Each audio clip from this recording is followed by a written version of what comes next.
What if I told you that the most powerful self-help trend on the internet right now has absolutely nothing to do with loving yourself as you are? In fact, what if its core message is the complete opposite, that you should brutally and systematically analyze every single one of your flaws and declare war on them? This controversial and frankly kind of terrifying philosophy is called Looksmaxxing, and it's built on one powerful polarizing belief: your appearance is the single most important factor for success in life and you'd be an idiot not to optimize it. You've probably seen the bizarre terms floating around online, words like mewing, canthal tilt. It's not just about getting a new haircut or trying a new face wash. Oh no. That's kids stuff. We're talking about a systematic, almost obsessive approach to improving every single square inch of your appearance. It's taking the casual "I should probably drink more water" vibe and turning it into a full-blown strategic campaign for your face. Suddenly, your quiet life of peaceful mediocrity feels. It's not just getting a haircut, it's researching face shapes to find the optimal style that minimizes your forehead and accentuates your zygomatic bones. It's all very deliberate, very goal-oriented. For many, this is the entire journey, a satisfying process of polishing what you've got. But for some, after all the soft work is done, their eyes start to wander to the things a gym membership and a good moisturizer can't fix. Well, profoundly unoptimized. This brings us to a whole other dimension of the Looksmaxxing rabbit hole, the part that goes beyond what you see in the mirror. It's the understanding that you can have the face of a movie star. Is the goal to build genuine, unshakable confidence, or is it to perfectly mimic the appearance of confidence until your brain gets the message? It's the ultimate fake it till you make it strategy, applied to the very core of your being. You're chasing an ideal that's not only subjective but is also constantly being shifted by social media trends, filters, and celebrity culture. Is Looksmaxxing a legitimate way to build confidence and take agency over your life in a world that, for better or worse, is obsessed with appearances? Or is it a toxic trap that preys on insecurity and promotes an endless, unhealthy obsession? The most frustrating part is that the answer is probably a bit of both. Let me know in the comments, what's the craziest Looksmaxxing trend you've come across? And if you enjoyed diving deep into this bizarre topic and want to keep exploring the weird corners of our modern world, make sure to subscribe and turn on notifications. You won't want to miss what we unpack next. It's a thoroughly modern dilemma, where you're not just trying to find yourself, you're trying to build yourself from a catalog. It can be a financially crippling endeavor, turning self-worth into something you have to pay for in installments. There's a special kind of bleakness in going into debt to get the jawline of a supposed alpha, while privately having anxiety attacks over your bank statement. This exhaustive, top-to-bottom project of personal optimization is compelling, no doubt. But it makes you step back and ask a crucial question: where is the line between healthy self-improvement and a really, really dangerous obsession? For a generation like ours, the millennials, this whole thing hits differently, doesn't it? And the next you read deep in a forum thread about optimal facial ratios because an algorithm decided you needed to see it. It's the ultimate paradox of being told you're fine just as you are, while also being handed a 100-step guide on how to become a completely different person. We were the guinea pigs of the internet age, the first to have our awkward teen years immortalized on platforms like MySpace. We were told to build a personal brand, to curate our digital selves for success. Looksmaxxing just feels like the logical, if terrifying, final boss of that mindset. It's taking the idea of curating your life and applying it directly to your face with spreadsheets and an almost religious fervor. But it wouldn't matter if you carry yourself with the energy of someone who just lost their keys. Because this constant, laser-focused mission to optimize every millimeter of your being can be a one-way ticket to a very dark place. The relentless self-scrutiny inherent in Looksmaxxing is dangerously close to the mindset of body dysmorphic disorder. It's a path where your own reflection can go from being a friend to being a never-ending project list of flaws, each one screaming for your attention and, of course, your money. This is where the focus shifts to body language, social dynamics, and even the way you speak. This is hardmaxxing. It's the advanced course, the postgraduate degree in aesthetic optimization that you definitely can't pay for with student loans. This is where you stumble upon concepts like mewing, a practice of keeping your tongue pressed to the roof of your mouth, supposedly to improve your facial structure over years. Yes, you read that right.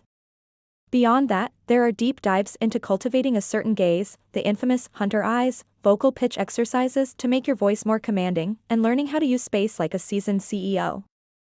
It's less about self-help and more like method acting for the role of person who has their life together. This is for when you've done all the softmaxxing in the world and you are still staring in the mirror thinking, these aren't subscription-based changes, they're permanent, life-altering decisions. It's a profound statement of belief that your physical appearance is the primary gatekeeper to the life you want. But it begs a fascinating question: once someone has invested all that time, money, and pain into changing the hardware, what about the software? Does changing your face automatically upgrade your personality and social skills, or is there another layer to this game? Well, my skin is glowing, but this bone remains stubbornly in its original position. It's about altering the literal foundation of your face and body. And it's softmaxxing, and felt like you're trying to read a foreign language while everyone else is fluent. We've entered the realm of rhinoplasty, dermal fillers, jaw surgery, hair transplants, and orthodontic work that could straighten a winding road. This is the stuff that requires consultations with people in white coats, not just a trip to the mall. It's driven by that same Looksmaxxing ethos of optimization, but the stakes are infinitely higher. It's less about looking well-rested, and more about chasing a very specific, sometimes mathematically defined, version of beauty. Let's call them niche communities, but it's leaked into the mainstream. The Looksmaxxing universe has a beginner-friendly level, which the internet so gracefully calls softmaxxing. This is the stuff that's socially acceptable, the kind of advice your one friend who suddenly got really hot might give you. It's all about tackling the low-hanging fruit of attractiveness. We're talking skincare, grooming, fitness, and style, basically, all the things we were told to do but only started paying attention to when we realized our teenage metabolism had officially clocked out. Now, what used to be a very rigid, almost creepy obsession with things like bone structure and facial harmony is being presented as simple self-care. You start with a simple face wash, then suddenly you're watching a 3-hour video essay on the benefits of hyaluronic acid versus niacinamide. You decide to go to the gym, and next thing you know, you're calculating your macros with the precision of a chemist. It's the art of optimizing the variables you can actually control without a medical degree. It's like discovering the character customization screen for the first time, you're just tweaking the sliders that are already available. It's a wild transition, kind of like finding out your sweet old grandma was a secret agent back in the day. The core idea of Looksmaxxing is still there, but it's wearing a much friendlier, more approachable disguise these days. What is this secret world where people are meticulously tracking their facial symmetry and treating their own face like a project to be managed? What do they know that you don't? Well, consider this your official invitation to the weirdest party on the internet.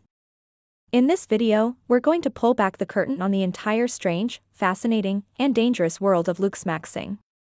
We'll break down everything from the simple, quick-win tricks you can use today, to the extreme lengths people are going to get an edge. By the end of this, you'll not only finally understand the lingo, but you'll also get the solution to navigating this new reality. Alright, so picture this: someone's just minding their own business, probably scrolling through social media trying to ignore their responsibilities, and they stumble upon this word, Looksmaxxing. At first, it sounds like a glitch in a video game, maybe a cheat code for The Sims to make your character ridiculously hot. And honestly, that's not a million miles away from the truth. It's this whole philosophy dedicated to maximizing your physical attractiveness, and it's being discussed with the seriousness of a NASA space launch. It's a bit jarring, really, makes you feel like you missed a major software update for being human. Digging a little deeper, you find out Looksmaxxing is basically the art of the glow-up, but if it was managed by a hedge fund analyst. The whole thing apparently bubbled up from some of the internet's more. So, before anyone starts hyperventilating and checking their credit limit for plastic surgery, let's pump the brakes. This is where the real rabbit hole begins, but in a gentle, less terrifying way. But here's the thing that separates it from just taking care of yourself. It's the intensity. Alright, buckle up, because this is where the Looksmaxxing journey takes a sharp turn into, oh, we're really doing this, territory. Here we're talking about the procedures that make your wallet and your nerves tremble. Obviously, this is the deep end of the pool. It turns out that getting a chiseled jawline doesn't automatically install the charisma exe file into your brain. So, about that software update. And man, does it get specific. This whole thing creates a fascinating psychological loop. And so, we land on the big, ominous question we've been avoiding: where does this all lead? The cruel irony of the whole Looksmaxxing phenomenon is that the finish line is always moving. Ultimately, the entire philosophy walks a razor's edge between empowerment and poison. So, there you have it. The wild, complex, and kind of stressful world of Looksmaxxing. It's a uniquely modern anxiety. One minute you're nostalgic for a time when your biggest worry was your Tamagotchi dying, but I want to know what you think. Where is the line between self-care and obsession for you?